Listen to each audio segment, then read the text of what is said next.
जय माँ दुर्गा। चैत्र नवरात्रि भारत का एक प्रमुख त्योहार जो चैत्र मास मार्च अप्रैल के शुक्ल पक्ष की प्रतिपदा से शुरू होकर नवमी तक 9 दिनों तक मनाया जाता है।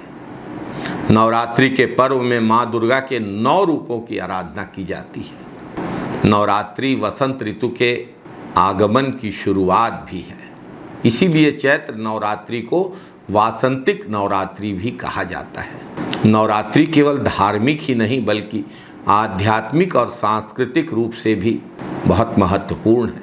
इस दौरान माँ दुर्गा के 9 रूपों माँ शैलपुत्री, माँ ब्रह्मचारिणी, माँ चंद्रघंटा, माँ कूष्मांडा, माँ स्कंद माता, माँ कात्यायनी, माँ कालरात्रि, माँ महागौरी और माँ सिद्धिदात्री की पूजा की जाती है। नवरात्रि का पर्व भक्तों को शक्ति, समृद्धि और शांति की प्राप्ति के लिए प्रेरित करता है। चैत्र नवरात्रि के दौरान प्रकृति में सकारात्मक ऊर्जा का संचार होता है। यही समय भारतीय नव वर्ष के आरंभ का भी सूचक है, इसीलिए इसे नए कार्यों की शुरुआत के लिए शुभ माना जाता है। चैत्र मास की नवमी के दिन रामनवमी का त्योहार मनाया जाता है। इसी दिन भगवान राम का जन्म हुआ था। दोपहर ठीक 12 बजे भय प्रगट कृपाला दीन दयाला कौशल्या हितकारी।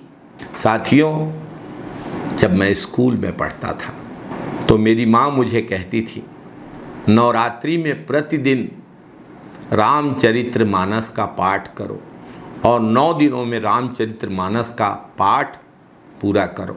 अनेक नवरात्रियों में मैंने रामचरितमानस का पाठ किया है। रामचरितमानस को पढ़ने से हम सब को बहुत कुछ सीखने को भी मिलता है। रामचरितमानस में पिता का पुत्र के साथ, पुत्र का पिता के साथ, पति का पत्नी के साथ, पत्नी का पति के साथ, भाई का भाई के साथ, राजा का प्रजा के साथ, प्रजा का राजा के साथ, मित्र का मित्र के साथ कैसा व्यवहार होना चाहिए, वो सब सीखने को, समझने को मिलता है।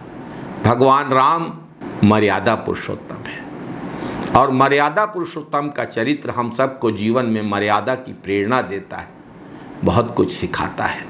आपको और आपके परिवार को चैत्र नवरात्रि की हार्दिक बधाई।